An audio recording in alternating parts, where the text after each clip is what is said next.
Good afternoon and welcome to today's Asia Society event, Disruptive Asia, Governance for Sustainable Development in Asia. My name is Krista Milne and I'm the Co-Director for Climate Change and City Resilience at the City of Melbourne.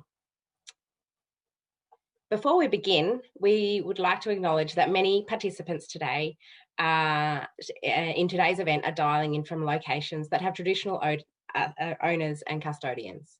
I'm currently on the Wurundjeri Woiwurrung land, and I would like to acknowledge all traditional owners and to pay my respects to their elders past, present and emerging. I'd also like to welcome and acknowledge any Aboriginal, Torres Strait Islander and First Nations people joining our webcast today.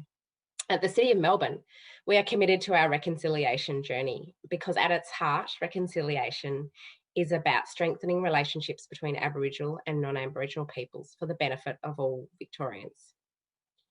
The City of Melbourne is delighted to be partnering with Asia Society to deliver today's event, bringing Asia Society's Disruptive Asia publication to life and exploring how we can govern development and growth in Australia and the region sustainably, responsibly and with accountability. Good governance that is socially inclusive and environmentally focused will be vital for the region's sustainable recovery. The City of Melbourne plays an important role in building Melbourne's global competitiveness and providing opportunities for local and international businesses.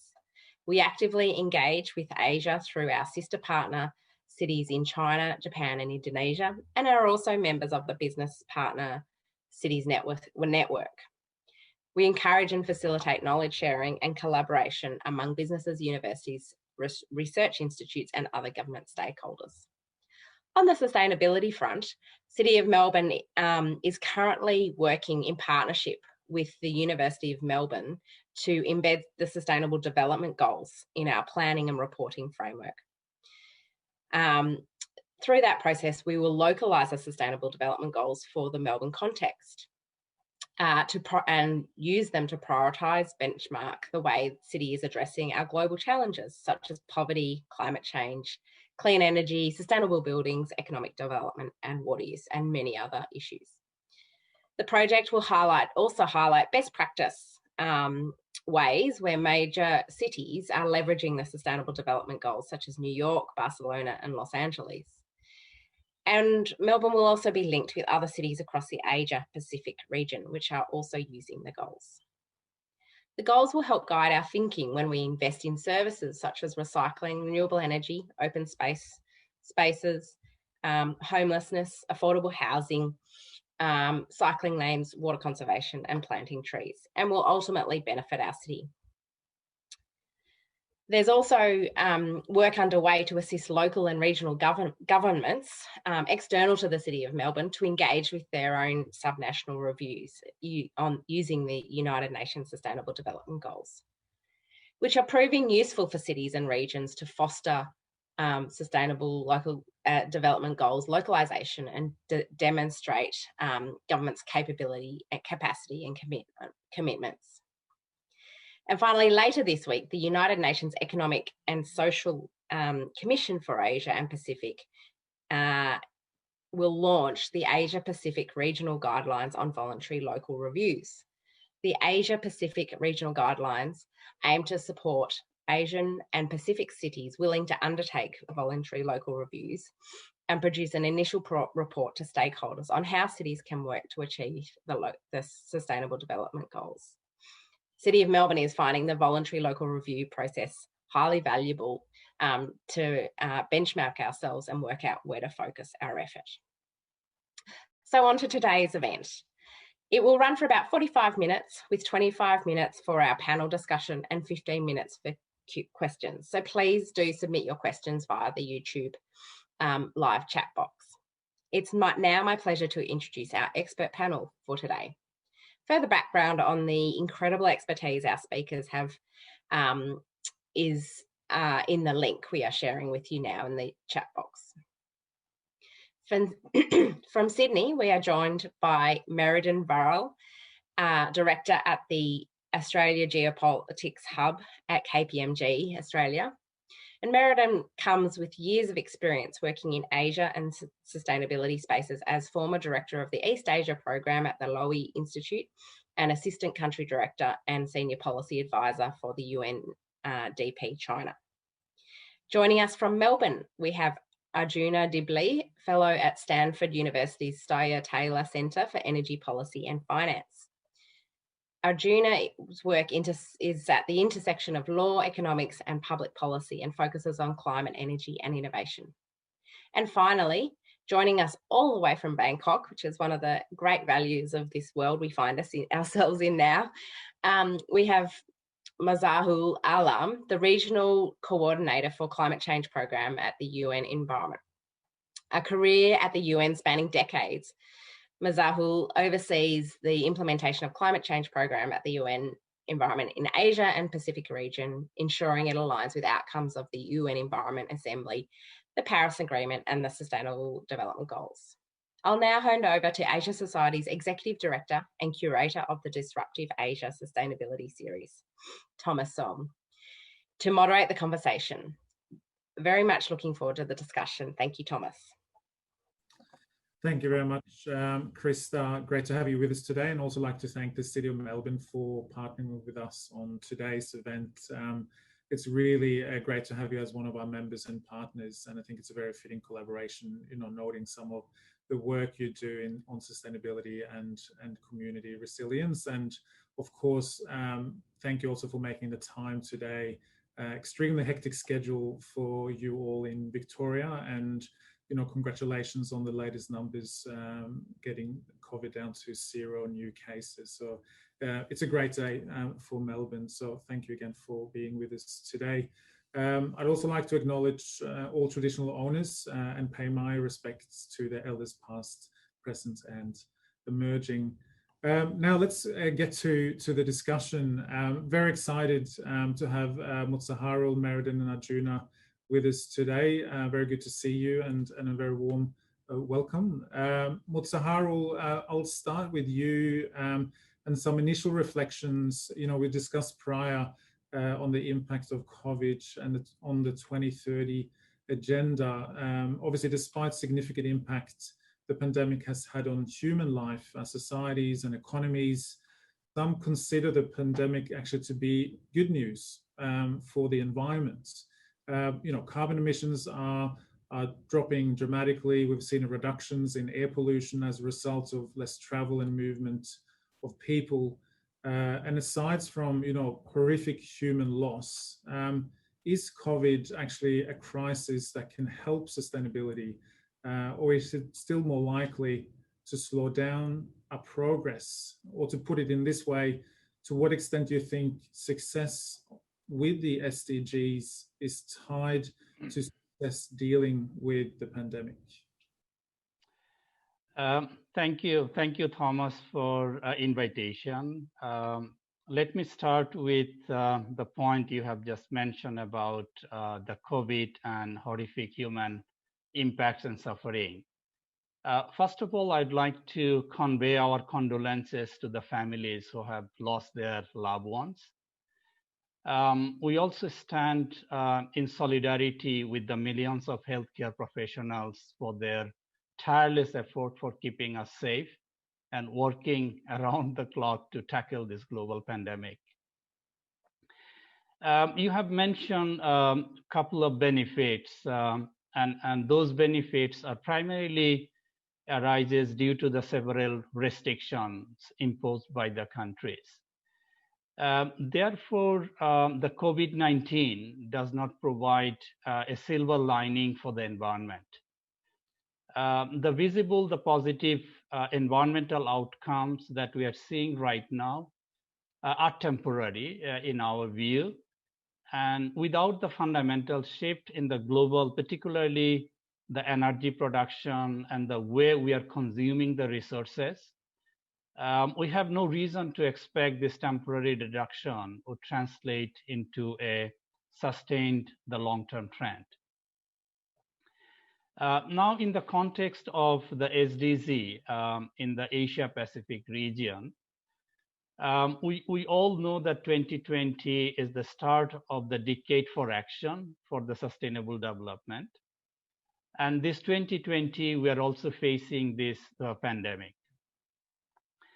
Now, the latest report that we have produced by the UNESCAP on the progress of SDG, the Asia Pacific region as a whole is not on track to achieve any of the 17 Sustainable Development Goals by 2030.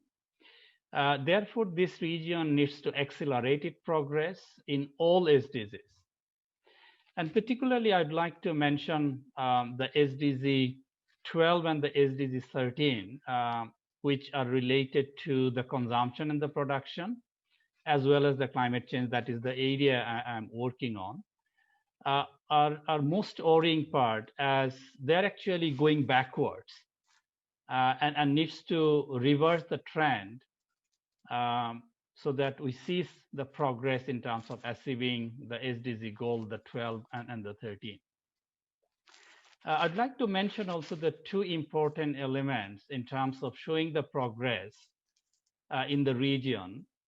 One is if we look into the different indicators, we only have a bit more than the 40% indicators are available for assessing the progress.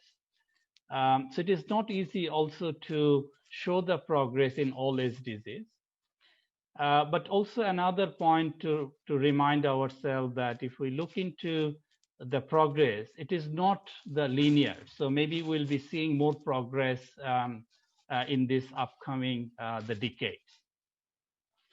Now you have mentioned about this the COVID, which is obviously putting impacts because the immediate priorities of the government is to address the immediate needs, particularly the saving the human lives, supporting them for their food and etc.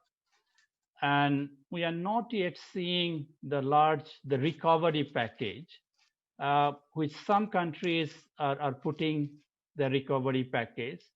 But from our side, the business as usual recovery package will not actually bring the changes. Rather, it implies the temperature increase over 3 degrees centigrade. And it also implies the great future uncertainty, instability, as well as the climate damages. So without decisive the government intervention, emission will rebound once the lockdown ends. One of the points that I'd like to mention is the opportunity to rethink, and this is related to the subsidy that the governments are providing for the fossil fuel. And this COVID is actually, this is one of the area providing us the indication that we can rethink about the subsidy that we are providing to the fossil fuel, particularly the subsidy going to the coal. And many of you are aware, the Secretary General, the ask to the countries for no new investment in coal. And in terms of that subsidy, the China is probably the top country providing the subsidy to the fossil fuel as well as the coal. Other countries in the region, this is India. So we need to think about reshaping the subsidy in the energy sector. Let me stop here. Thank you, Thomas, again. Thanks very much. There's a lot to unpack there, and we'll come back to a couple of those points later on. I wanted to bring in Merriden now, and it kind of builds on some of the comments Mozaharul just made, particularly around, government intervention and the role of business in this as well to help, I guess, around our recovery efforts. And as noted, we had the former Australian Ambassador for the Environment, Patrick Suckling, now with the Asia Society Policy Institute, also commented on this, where he really called governments and corporates alike to kind of make sustainability, the center of our recovery efforts, but also how businesses consider their own future investments. How do you see it? How will sustainability fare, and how will it be impacted as a region to tackling the pandemic, and how do we really balance, a really significant crisis that need immediate attention with more long-term solutions.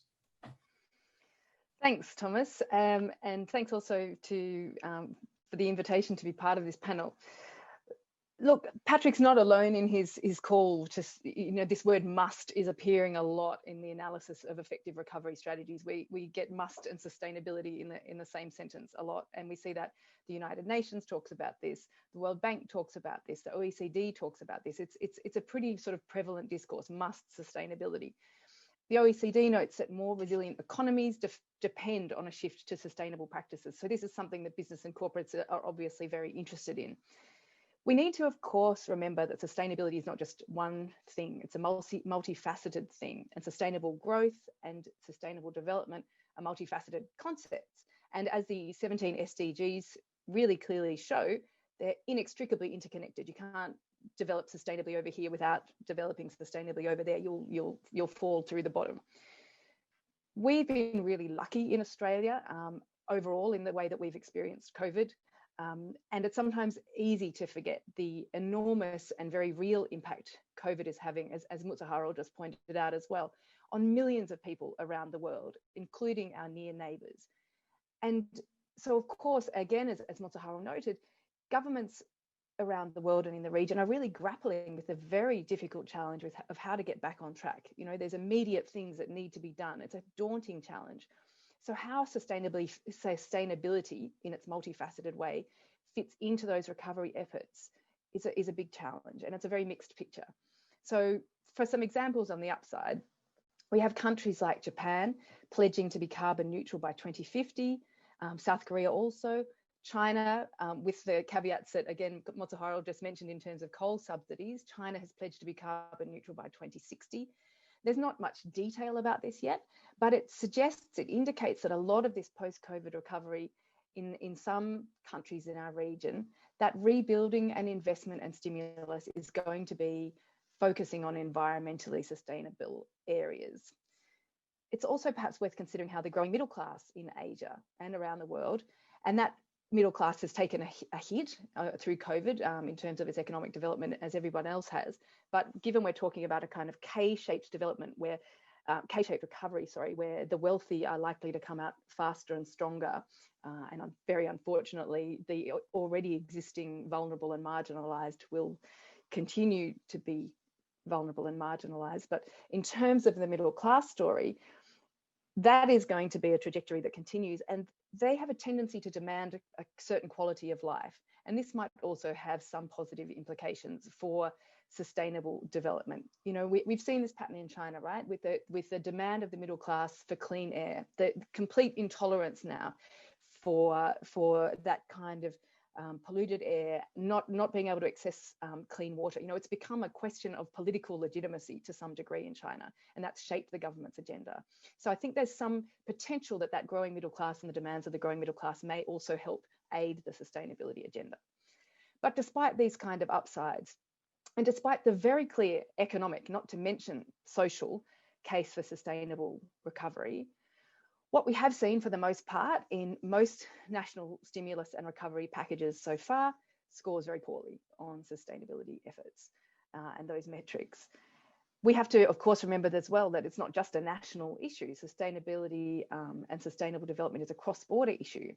And at the moment, and for the foreseeable future, the geopolitical context we're operating in is a world where the political will for cross-border cooperation and cross-border solutions is in very short and in dwindling supply. So although I agree very heartily with Patrick, with the OECD and with many other analysts that we must balance the short term and the long term for social outcomes, but as also for economic and business outcomes, at this stage, we just aren't seeing that sufficiently to meet the challenges. Thanks, Merriden. And I will just stay on that last point a little bit and come to Arjuna, someone who follows, government policies, particularly climate change and energy policies in the region.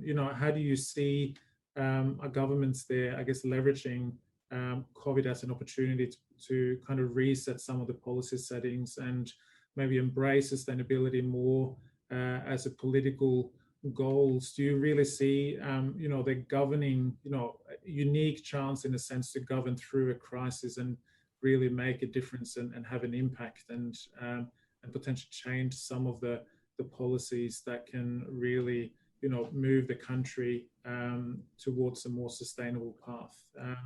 What's your observations there? Yeah, well, thank you, Thomas. It's great to be here. I guess let me start by underscoring the importance of your question, because I think, particularly from a climate change perspective, I think it's a very important question, and we should think about the kind of broader context here of crisis and government responses.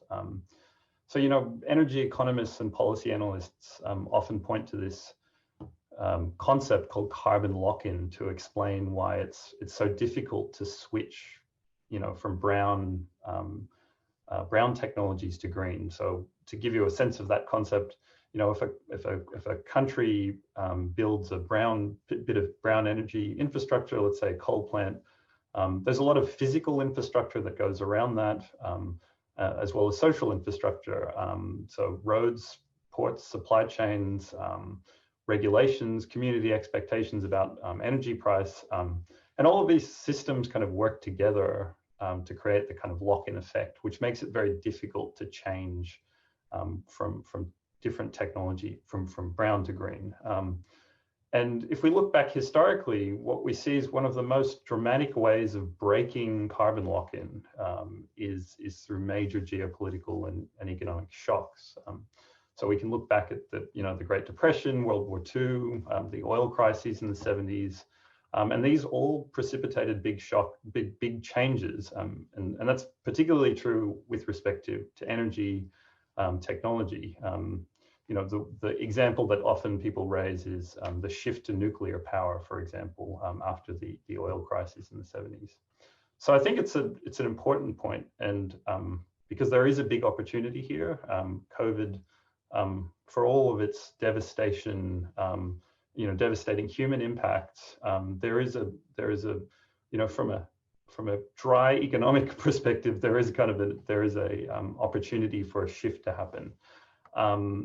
And I think, the previous speakers have mentioned that, have hinted at this point that some of the efforts to date, they've certainly been mixed.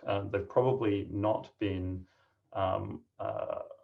taking advantage, I think, of this moment as much as they could. So if we look just at sort of fiscal stimulus measures,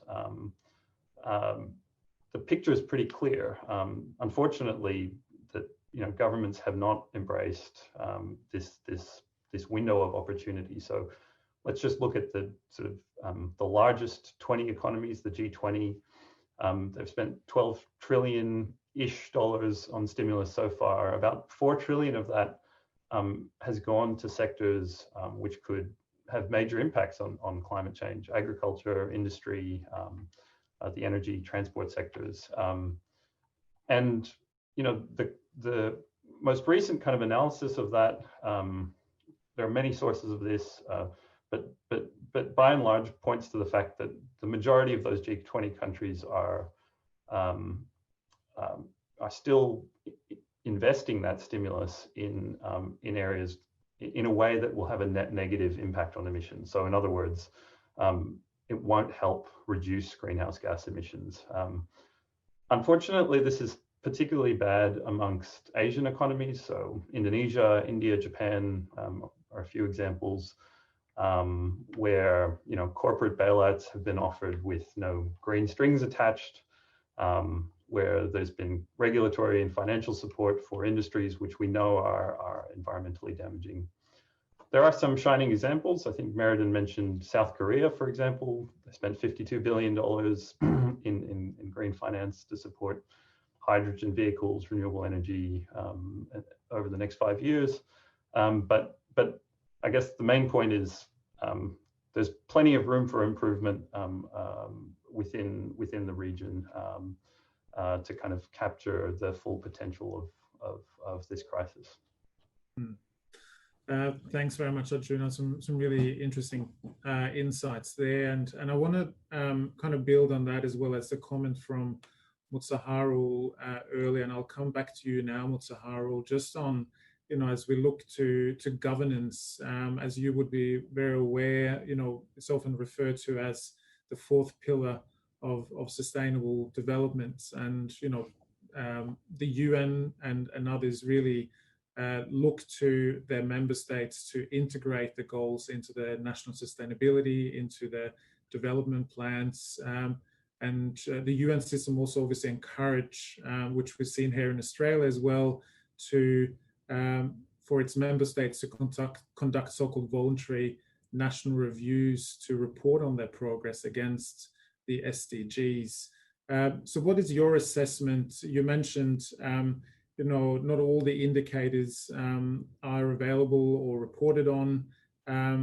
You know, what is your assessment of progress in Asia in terms of, again, the policy making and the policy implementation that needs to be in place to really support the 2030 agenda, to be able to report on the indicators, but also make sure that those indicators are, you know, front of mind for governments as we come now in the you know, the last decade coming up to the 2030 agenda.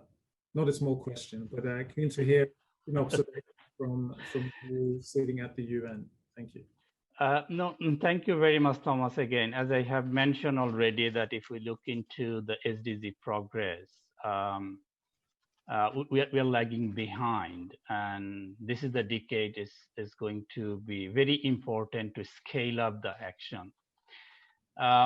Now, one of the additional things that I'd like to mention as a part of integrating this policy in the implementation, if we look into the area that I'm working, which is climate change, so I'll be mainly focusing on the climate change, both in the context of the mitigation as well as the adaptation.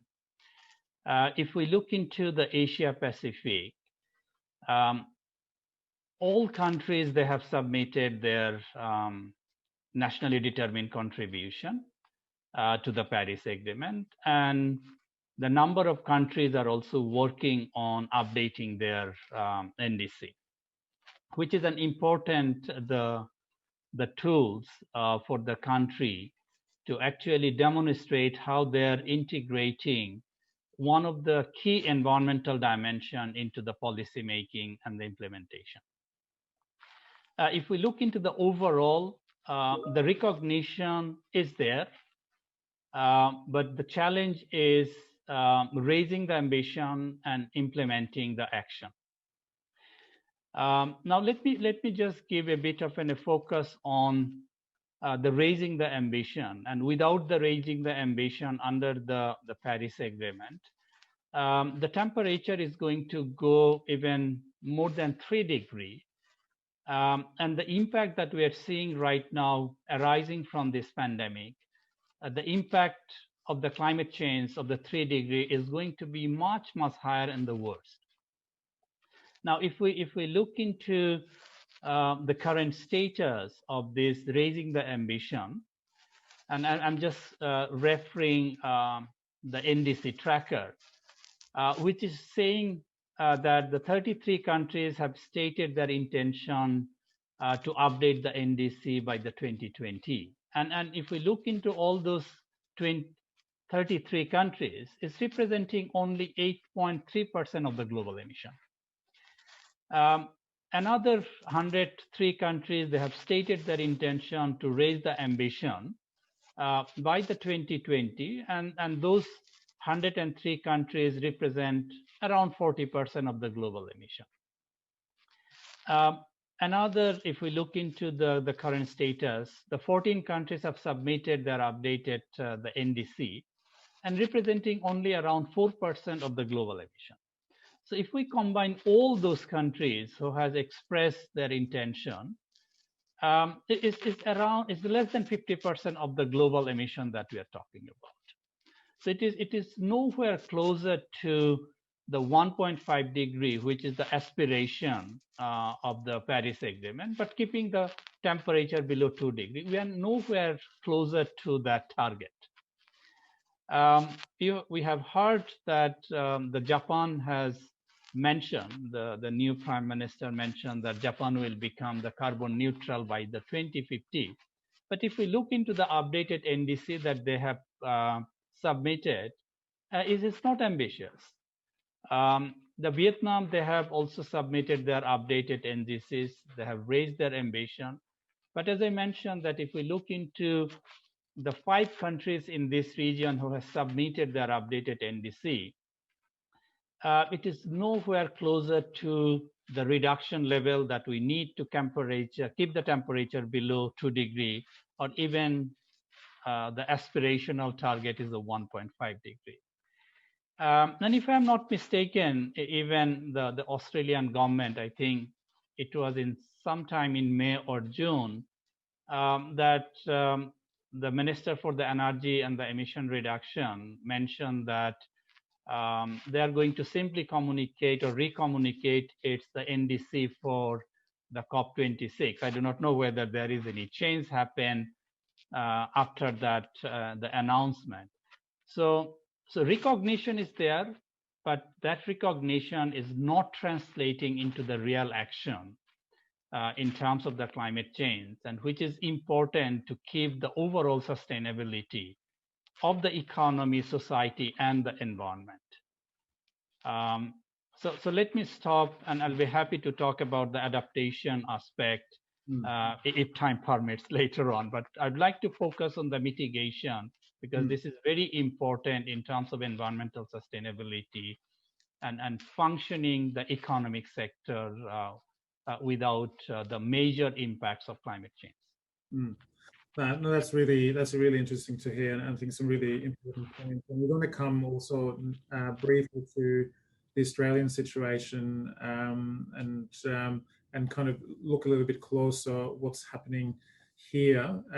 But I wanted now to turn to both Merriden and Arjuna, just looking at your essays for Disruptive Asia and unpack some of the points you made there, again on the role of initially with Merriden on the multilateral system, staying with that for now, and in your essay, ASEAN's way to sustainable development, you argue that the member countries there really need to integrate a much greater sense of common environmental destiny to the already existing diplomatic and economic relations and processes.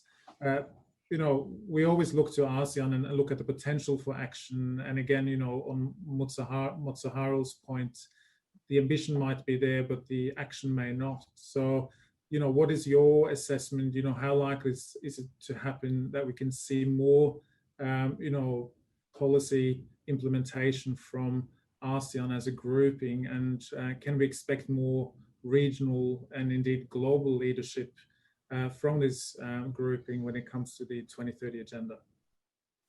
Thanks. As I mentioned before, I think it's really important to remember the kind of overarching geopolitical context here, because that plays a role in what we're seeing. And this instinct for cooperation, multilateral cooperation, is eroding all around the world. It was already happening before COVID, and COVID is exacerbating that tendency. And we're seeing leaders turning inwards. The instinct is to protect yourselves. We're not thinking about, you know, cooperating for the greater global good. We're worried about self-protection, and that's true in Asia, and that's true for ASEAN countries as well, I would argue. And so, as I say in the essay, when ASEAN was founded, it was founded by member states who were looking to cooperate with each other on the foundation of being sovereign states in order to promote national benefits and national level interests. So it was a means to protect national sovereignty and national interests. It was no way a means to pool sovereignty or to blur those lines of sovereignty. And that's very clear in the articulation of the ASEAN principles, in which sovereignty, territorial integrity, and non-interference are absolutely key principles. Now, those principles were the founding principles, and they still hold very strong, and they've underpinned a long period of stability, security, and prosperity for ASEAN countries in the Asian region. And I can't see in the near or even medium-term future a moment where ASEAN leaders all agree to set aside those principles. I think it's highly politically unlikely. So then I wonder if it's possible for ASEAN countries, instead of putting aside those principles altogether, but to think about taking an issues-based approach. And I think this is something we're going to see more of in general in the future of diplomacy and addressing these issues. So perhaps they could work together on particular cross-border issues. And one example that comes to mind for me is thinking about the Mekong River and access to water from the Mekong River. Now, this is becoming an increasingly challenging issue for many ASEAN countries. That river that starts off in China is responsible for the livelihoods of over 70 million people across particularly 5 ASEAN countries: Vietnam, Myanmar, Laos, Cambodia, and Thailand. But climate change and the incredible number of dams, something around 400 dams on that river, built for hydropower, are pushing water levels. They've hit record lows for 2 years in a row now. You know, when it's supposed to be high flood season, it's a sort of a sad little trickle. And, you know, people rely on this for agriculture, for farming, for fishing, and they're just not able to access what they need from this river anymore. So if these countries can't cooperate and don't cooperate, the likelihood is that these livelihoods are going to be destroyed, and people aren't going to sort of sit by and let that happen. So we're going to see social unrest, we're going to see mass migration, refugees within countries and possibly cross borders as well, political instability, intra-country tension, cross-country tension, and conflict. You know, we're talking about some really big and critical challenges coming out of this. So I wonder if it's this kind of very real crisis that might, on an issues basis, motivate these countries to take a broader, more shared perspective on dealing with cross-border issues. I think that's a very fascinating insight, and be interesting to see how that might pan out 2021 as well, as we look to the region for some big summits on the sustainability front. I wanted to also look at Australia briefly as well before we come to some of our audience questions, which are coming in. Thank you very much, and encourage everyone to pose a question if you have one to our panelists. But Arjuna, I want to come to you, and looking at Australia and the Australian government, but also with respect to their collaboration in Asia. But we know that earlier this year, the government here released their technology investment roadmap, which, and I quote, will bring a strategic and system-wide view to future investments in low emissions technologies. In February, we saw the King Review outline ways in which Australia can lower its emissions while also supporting the economy. What's your take on these kind of recent policy initiatives? Is it a step in the right direction? Do they go far enough in your view? Or what else should now happen as we slowly coming out of the worst of the pandemic here in Australia? Yeah, thank you, Thomas. I mean, I think when public policy analysts review policies, they often say, "Oh, the devil is in the detail." But I think with respect to the technology investment roadmap, the opposite might be true. So, which is to say that I think the devil here might actually be in the broader context rather than the detail itself. So I guess my view of the roadmap is that in isolation, it sends some very important signals for how Australia might respond in the context of a carbon-constrained economy. And there's some important signals in there, and commitments for financial support for research and development in the short to medium term. The document, for instance, points towards support for the development of renewable energy-based export markets by supporting energy storage and hydrogen technologies, for example. And I think that's a good thing. But my take on the take on the kind of document and the policy settings is that what's lacking here is the broader context. So how does the government incentivize the uptake of technology to which they're committing this R&D funding? How aggressively will the government encourage technology switching, and how will it do so in an orderly manner? So you can think about, one of the technologies, for instance, that's called out in the roadmap, carbon capture and storage. To implement CCS, if you're a company, it requires, upfront capital investments to purchase the required technology. It'll require ongoing operating costs to ensure that that technology is in place. And,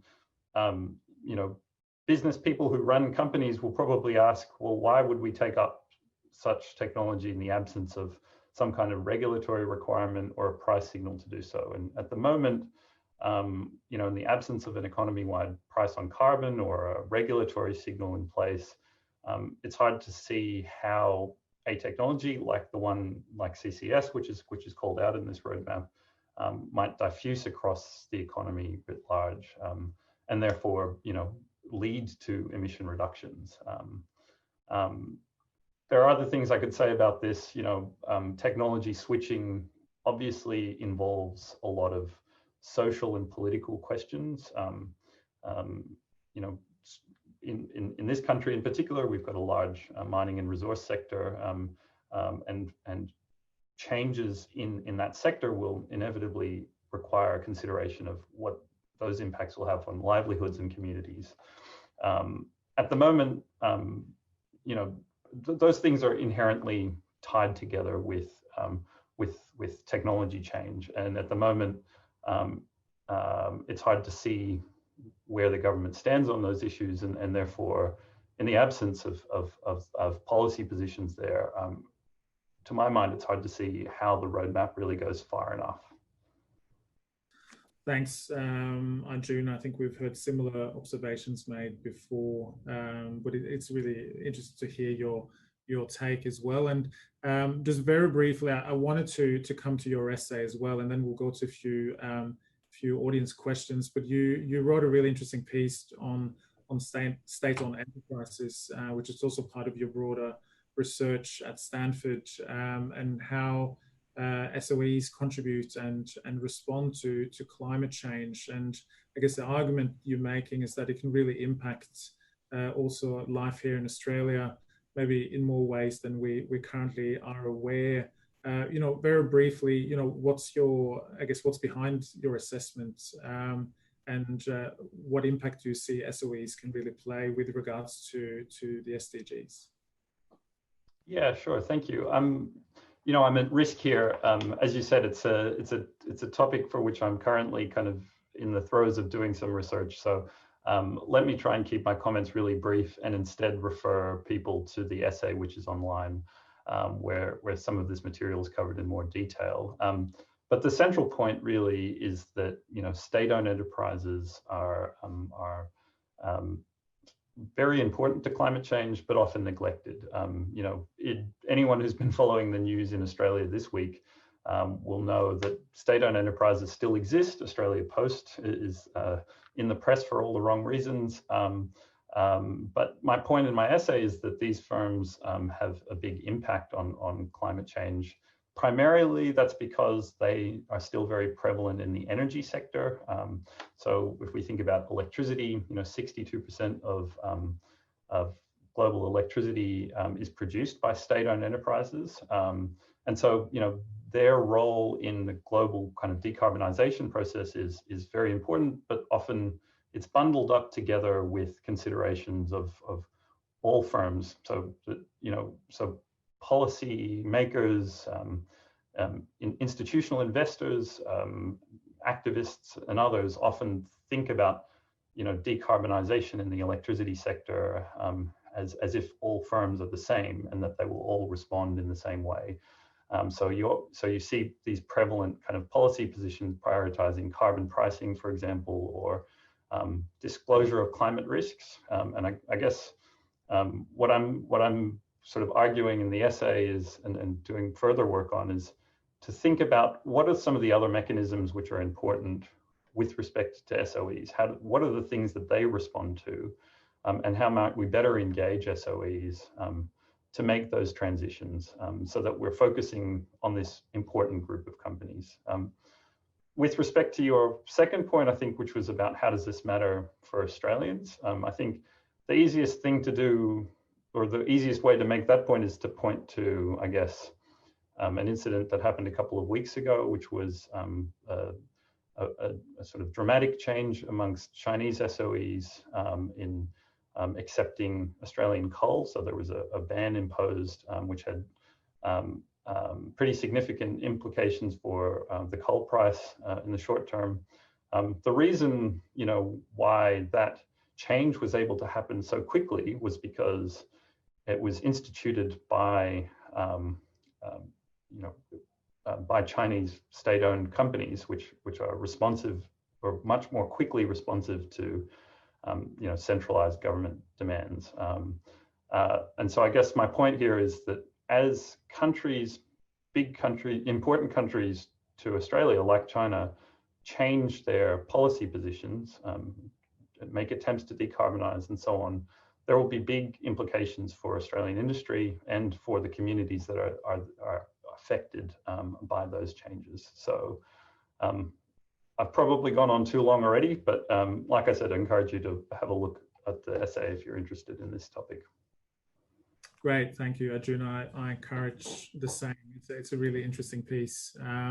But I wanted us to, I know we're almost out of time, but I just wanted to bring in one question as well from our audience, and I might put this to Merriden. It was something we talked briefly about yesterday as well, but just drawing on your expertise on China as well. A question that's come through is, we talked about China's commitment and pledge to peak carbon by 2030. They try to drive down emissions. We also on the cusp of the 14th five-year plan. Is this really an opportunity for China to commit to pledges such as cutting emissions? Do you see that likely to happen, and how do you think this will feature in the next five-year plan? Thanks, it's a great question. China watchers around the world are very excited about the five-year plan coming up.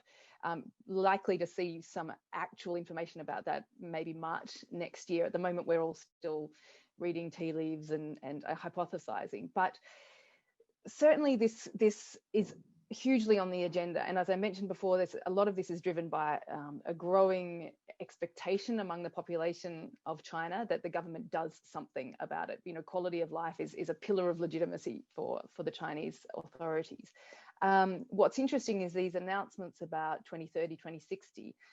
President Xi Jinping has made these announcements, and when they're associated with the president in that way, it's not a sort of offhand remark. It's going to be something that the president's success will be judged on, and the president must be successful. So I think that we have a real kind of conundrum here. On one hand, China is an enormous emitter; it's an enormous investor in coal. It's still investing in coal. But on the other hand, we have these kind of really big commitments.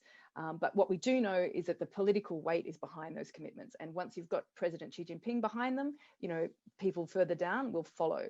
So I think there's reason for not unbridled optimism, but genuinely being pretty excited about those announcements. Thank you very much. Yeah, we're really going to be looking closely at that come next year. It's going to be really interesting to follow. And I think, unfortunately, we are out of time, and I think that's an interesting point to finish off on as we look ahead. And it might be an opportunity also for our broader bilateral relationship to really focus in on a key issue. And as you say, Merriden, to take an issues-based approach with China around sustainability might also be the benefit for the Australian government. It's an important issue and where we really can collaborate. So I want to like to end it there. But thank you very much for your insights. It's a really rich discussion again, and 45 minutes never gives it justice, and we could really go on deeper on some of those issues. But thanks for your expertise and for sharing your insights, and also to Krista Milne, who joined us earlier but had to go back to the pressing work at the City Council in Melbourne, but very pleased to have them joining us as a co-host and partner today. And obviously to all of you at home or in your offices viewing online, thank you very much for joining us today. I also wanted to remind you, all our essays are online, including from Merriden and Arjuna. If you want to go deeper on some of these topics, please do head to our website, where you can find all the essays in the Sustainability Special Edition of Disruptive Asia. Before we go, also just a mention that our Disruptive Asia webinar series will come to a grand finale and conclusion next month.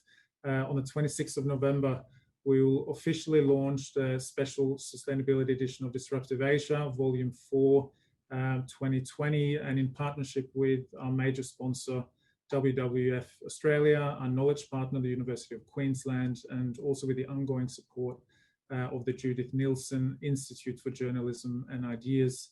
We'll be hosting an event with Dr. Bambang Susantono, the Vice President for Knowledge Management and Sustainable Development at the Asian Development Bank, and also Pawan Sukhdev, International President of Worldwide Fund for Nature.